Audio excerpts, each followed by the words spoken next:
super junky. Today we have a Canik TP9 Elite SC, and the SC stands for subcompact. And so I've been really excited to get one of these in for you guys. I've been talking about getting a Canik for a while to review. People seem to love them, and they're very decently priced. So let's go ahead and open it up and see what you get and see what this thing's all about. Okay, so first of all, you can see that we do have the nice Canik logo engraved on this hard case that it does come in. Open this up. We do have a cleaning brush and rod up there. You've got some warranty information and things like that, user manual. Inside, we have, now this comes with a whole bunch of accessories, which is kind of cool. So we'll start with, we'll just go and open these little pieces up here. So we have extra base plate. We have a different size back strap. We have a optic mount, gun lock. We have a mounting toolkit with some screws and Allen keys. We have, it comes with two mags. It comes with a 12 round mag and a 14 round mag. This is the 14 round mag. And they are metal. And then we obviously have the pistol and a holster. So it's an out the waistband holster. And it has the Canik logo on here. And we have the pistol itself and the 12 round mag that I mentioned with a pinky extension. Let's just take a little bit of a closer look here. We'll start with the grip and the feel. Now I have medium sized hands. My hands aren't very big. And with the pinky extension, this gun fits really well. And it's got some super nice cutout grooves here for my thumb placement. And so it sits very nice in the hand. It does have some very nice texturing here with, let's have a look here. You can see there again with the Canik logo. And it has the changeable back strap, as I mentioned. And simply to change this out, you just punch through the pin here, put it back on and punch the pin back in to change out your back strap. And obviously we have some more texturing excuse me, on the grip here. And there's a little bit of texturing on the pinky extension here. Again, it feels very nice in hand. For myself, if you have larger hands, obviously that might be a bit of an issue, so you're going to want to run probably with the 14 round magazine in there to make sure you get your hand fully seated. So it has a really nice mag release button. It's pretty large. It's got a little bit of texturing on it. Doesn't protrude too far. Mag drops out freely. It's easy to reach. It's a decent mag release. And the nice thing about this is if you are a lefty, it is reversible. You can switch the mag release to be on the other side, like so. Speaking of ambi controls, this slide lock, which is here, I'll just pull it back and show you that. This is actually ambidextrous on both sides. Again, if you are a left-sided shooter, if you're a left-handed shooter, it's going to make it really easy to turn this into a firearm that's really capable for yourselves to use. Again, ambi slide, you can switch the mag release over and then you're good to go. Up to the top of the slide here, we do have a optic cutout already in place. You just got two screws holding this in place, which is easy to remove, and you can place a optic on top of there. Super nice that they have already pre-cut this and you don't have to have it done. Very, very nice touch by Canik.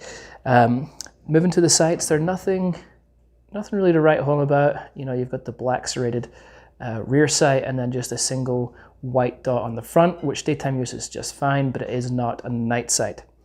Also, you'll probably notice the red dot here. Again, it's a really nice feature. Our chamber is empty, but this means that the gun is cocked and ready to be fired. So once we fire, you can see that that red indicator goes away. And then if we rack this again, you can see obviously it's back and so forth. It's again, really nice feature to know if you are racked and ready to go. Also on top of the slide, it does have a round indicator right here. I did put a live round in so you guys could see this little bump here, and it does have a slight red mark right at the end there to indicate that this firearm is live. And now let's move down to the trigger. Out of the box, Canik triggers are actually really, really nice. I was super surprised how much I like this trigger. Now it does have the safety blade in the center there, and so for those that don't know, if you are simply pulling on the trigger on the outside, on the black blade, this will not fire. Your finger has to be over and covering that middle blade. That is your safety to help if it was cocked, to fire the pistol. Again, if it is just the black one, it won't fire. The trigger, let's go over the trigger here. Go on this side, has a little bit of take up. It's smooth, a little bit of grit there. Nice clean break. Let's see what the reset is like.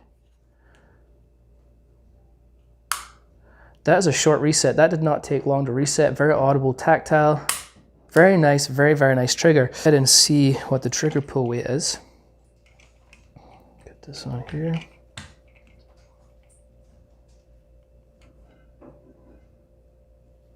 I don't know if you guys can see it. There you can.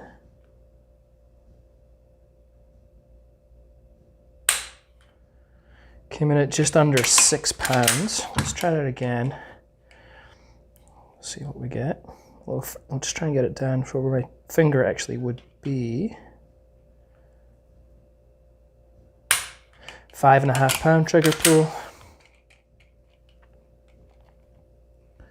Okay, let's do one more.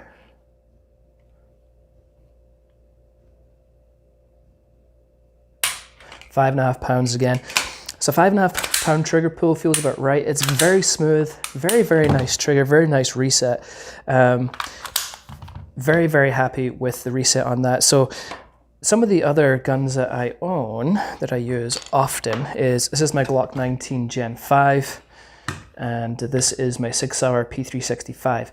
Out of the three, nicest trigger out the box by far. No questions asked. The Canik does have a very, very nice trigger out of the box. So yeah, very nice trigger. It is nicely cut under the trigger guard here, so you can get a higher purchase on this. It does have a very comfortable feel to the firearm. And so that's pretty much the outside. It has a 3.8 inch barrel, and but that's pretty much all the outside features. Let's show you how to take it apart.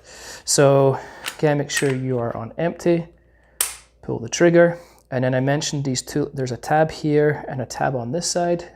Kind of like, you know, the Glock single blade. It's kind of the same thing, but these are much nicer buttons to pull down. And you just heard that click, and it just slides off. A lot of time, slides will go all the way and off. This one is literally just to there and off. Okay, so mag out. Here is the internal inside the frame. Down there. Obviously the inside of the slide. Obviously your guide rod and guide spring, and these are going to look pretty familiar. Glock I'm sorry to compare it to a Glock, it's just I have one handy, so it makes the life a little easier to comparisons. So you can see they kind of use the same kind of system in there. And then we can take out the barrel. So we have the barrel here. Very nice. And that is your basic disassembly. Put it back, put the barrel in. Put your guide rod and spring back in. Now to put it back, remember I said this, you know, when I first put this back together, I went pretty far forward because that was what I've been used to put the slide on. But you actually just want to be back about here. And it simply clicks back on, and it is ready to roll. So let's go ahead and do a bit of a size comparison for you.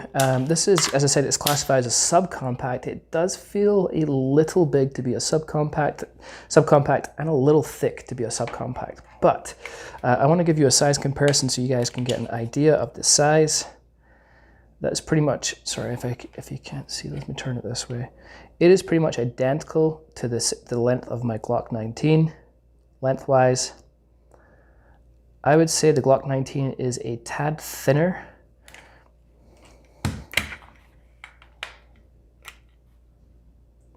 And the Canik is not as tall. So you're saving a little bit on height with the Canik. Until, if you add in the extended mag,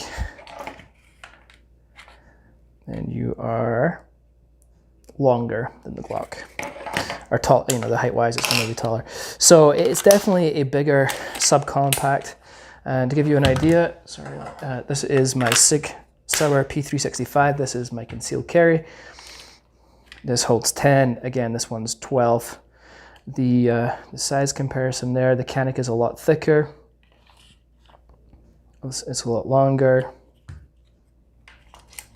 Let's put them together here so you can see. So I mean, there is a different size. Now, so these Caniks are actually imported from Turkey. That's where the company is originally from. They do have a lifetime limited warranty on them as well, which is super nice. Let's talk about Caniks overall and kind of the price you're paying. Some of you are, you know, before you watch this video, are going to know how much these cost. If you did not know this brand, if you did not, you know, heard it here, if you haven't heard of like the price before, you'd probably think this is going to be a way more expensive gun than it actually is. Because if I had to price this without knowing, if you took the branding off and I seen all the features with the cutout, the awesome trigger, things like that, I'm going to be like, okay, this is kind of an expensive gun. This comes in at $450. That's incredible. I think there is no company right now that is offering better value for money for pistols than Canik, period. They have, their firearms are, people love them. They have rave reviews. As I said, out of the box, this trigger is better than my P365, better than my Glock. It has a cutout for an optic already in place. It's been reliable. It shoots super nice. Yeah, I mean, for $450, I think that is an absolute screaming deal. Now, I hate mentioning price because as things happen, prices change, right? So, you know, when I review this, it is currently $450 to buy this. Do I recommend it? Absolutely. I genuinely don't think you will get a better pistol for your money for a striker fire pistol. I just don't think there's anything that comes close to this pistol out there for the money. Now, Canik do have other models, full-size models, competition models and things like that. And some of their full-size models, you know, you can pick up for $400 and they have the same great trigger out of the box. So yeah, as you've seen by the range footage, it performed flawlessly, super nice to shoot, very happy with it. For $450, don't forget, you are getting 2 mags, you're getting the holster also, an extra back strap, mounting options, and your tools to mount an optic on there. So yeah. So anyway, that is pretty much it, folks. If you have any questions, any comments, please ask them below. I'm always happy to help out wherever I can. If you would like to purchase one of these Caniks, I'll put a link in the description. I'll put a link in the description for this model and the other models that are available. They may or may not be in stock depending on when you're viewing this video. But yeah, all right, that is it. All right, folks, until next time, I'll catch you later.